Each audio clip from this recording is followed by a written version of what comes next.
과일은 이 지역에서 가장 많이 생산이 됩니다. 대한민국에서 가장 많이 생산되는 곳이 상주와 김천 이 두 곳에서 약 한 65% 정도가 두 곳에서 생산이 되고요. 그 중에서 상주가 가장 많이 생산이 되는 쪽입니다.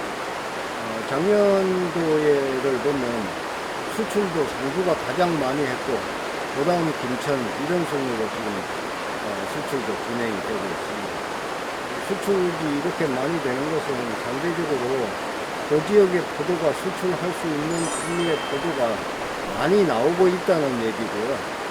그 다음으로는 수출을 하기 위해서 다소 품질을 높이는데 우선하고 있다, 이렇게 좀 보면 맞을 것 같습니다. 지금 이제 이 농장도 수출을 위한 포도 농장입니다. 그래서 포도 송이가 크지 않고 거저 한 700g 정도로 포도 송이로 전체를 키워놨습니다. 그래서 이것이 이제 포도 송이가 너무 크면 당이 안 오르는 게 문제입니다. 그래서 당도를 18브릭스까지 올리기 위해서는 결실량을 줄여주고 송이도 좀 작게 줄여줘야 당도가 빨리 올라갑니다. 현재 우리 이제 한국에서 농사 짓는 것을 보면 거의 1kg 포도를 많이 생산을 하고 있는데 1kg짜리를 수출할 수 있는 나라는 베트남밖에 없습니다. 지금 이제 한국포도수출연합 주식회사에서 수출할 수 있는 나라를 15개국으로 늘려놨는데요. 우리나라가 포도농사를 지으면서 수출하는 게 배달수가 베트남에 약 한 30%, 그리고 중국, 홍콩 이렇게 해서 몇 개 나라에 지금 치중을 하고 있습니다. 우선 이제 베트남, 중국, 홍콩, 싱가포르 이렇게를 봐도 1kg를 원하는 나라는 베트남밖에 없고, 그 다음 중국은 700g짜리를 좋아하고, 그 다음에 홍콩, 싱가포르, 대만은 500g짜리를 선호합니다. 근데 우리 한국의 샤인머스켓 농사를 지어서 수출하시겠다고 하시는 분들은 거의 다 1kg를 생산하고 있습니다. 근데 1kg는 베트남 밖에는 선호하지 않습니다. 그럼 나머지 베트남 수출하고 남은 1kg는 어떻게 해야 될 것인가? 그게 가장 큰 문제입니다.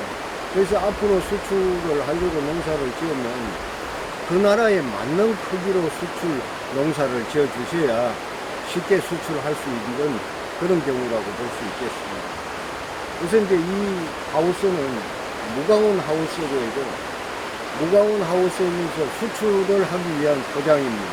그래서 대체적으로 송이를 700g 기준에서 생산하고 있습니다. 그러다 보면 하수를 짧게 하고 알속비도 훨씬 덜 해도 되는 이런 경우입니다. 그래서 인건비 면에서 상당히 줄고요. 또 알수가 40알에서 50알 사이로 맞추기 때문에 알 크기도 매우 크고 또 당도도 상당히 많이 올라갑니다.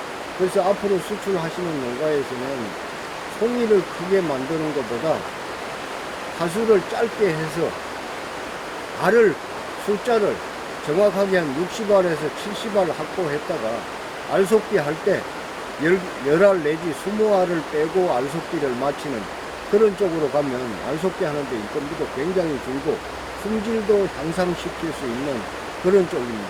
기억하셔야 될 것 같습니다. 지금 보면 이제 알이 40알에서 45알 정도로 거의 송이가 작습니다. 그래서 이제 처음 하시는 분들은 이렇게 작은 송이가 700g 나갈 수 있겠느냐 이렇게 의심이 돼가지고 자꾸 크게 만드는데요. 알수를 줄이고 송이 하수를 짧게 하는 것만큼 알이 커집니다. 알수가 비록 적다고 하더라도 15g에서 아주 크게는 20g까지 나가면 20g이라고 봤을 때 1kg가 나간다 해도 50알이면 됩니다. 그래서 수출해서 권장하는 크기는 1등급 700g을 기준으로 하기 때문에 35알만 돼도 700g이 충분히 나갈 수 있는 거죠. 근데 의심이 돼가지고 자꾸 70알, 80알 이렇게 알수를 많이 확보하다 보면 알 크기가 작아져가지고 무게는 결국 많이 안 늘어나는 이런 경우가 됩니다. 또한 이제 완숙기에 가서 익을 때도 중량이 많으면 당이 잘 오르지 않습니다. 그래서 당을 올리는 것을 첫 번째 목표로 하고 그 다음 알을 평균 기준 13에서 15g으로 키우는 것을 원칙으로 하고 농사에 임하셔야 정상적인 1등급 포도가 나온다. 저는 이렇게 봅니다. 우선 이제 한국의 샤인마스카트는 지금 현재 매년 200% 이상씩 식재 면적이 늘어나고 있습니다.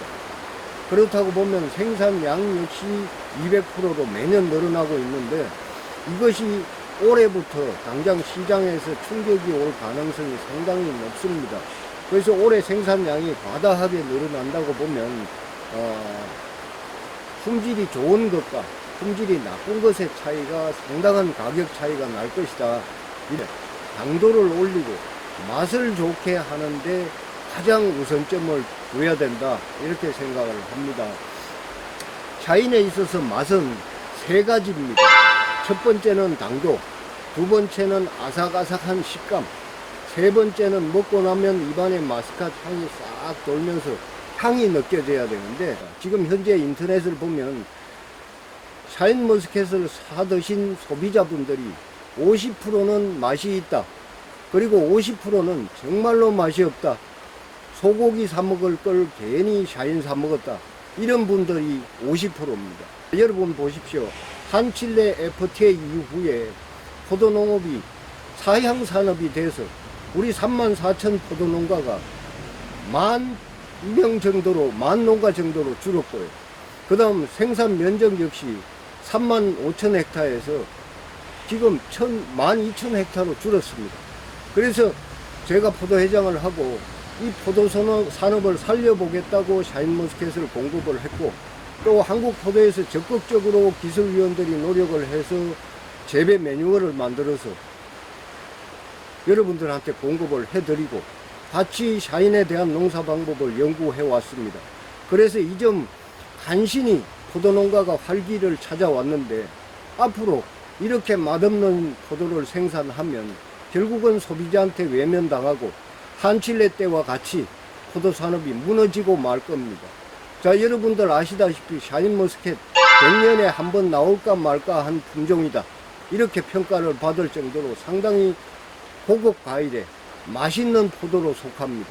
근데 이런 포도가 나올 때는 상당 기간 연구를 해야 나오는데 흔히들 지금 샤인 농사 짓는 분들이 말씀하시기를 자, 샤인 돈 될 때 얼른 빼먹고 나가 자빠지자. 그러고 원하면 다른 새로운 품종 나오지 않겠냐. 이런 얘기를 하는데요. 자, 100년 후에 나오겠습니까? 50년 후에 나오겠습니까? 그러면 그동안에 우리 포도산업 다 무너지면 어떡할 겁니까? 적어도 빼먹고 나가지 자빠지자 하는 사람이 있으면 정말로 양심의 가책을 받아야 되는 그런 쪽입니다. 일단 새로운 품종이 나오기 전까지는 어쨌든 이 품종을 지켜가고 포도산업이 무너지지 않게끔 해야 됩니다. 이것은 포도농가의 책임입니다. 누구 하나가 나서가지고 계속 고급을 만듭시다. 장기간 살아남을 계획을 세웁시다. 아무리 얘기한들 뭐합니까? 뒤에 돌아가면 전부 다 가격 줄 때 빼먹고 나가 자빠지자. 이런 얘기를 하는 것은 정말로 한심스러운 얘기입니다. 앞으로 포도농가 여러분들은 이 포도를 새로운 품종이 나와서 그 기술이 완전히 전도될 때까지, 전수되기 전까지는 이 샤인을 지켜나가야 된다.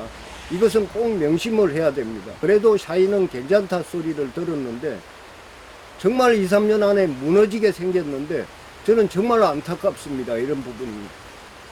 대책 없이 그냥 샤인을 망가뜨리는데 주력을 하는 우리 포도 농가들 정말로 좀 자각을 해야 되는 거 아닌가 이런 생각이 들어갑니다.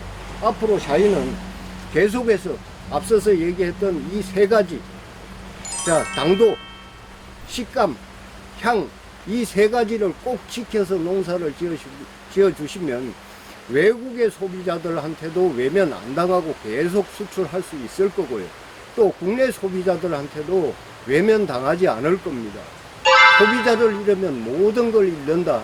이런 생각은 꼭 깊이, 마음속 깊이 새겨두시고 농사 지어 주셨으면 고맙겠다. 그런 말씀을 드려봅니다.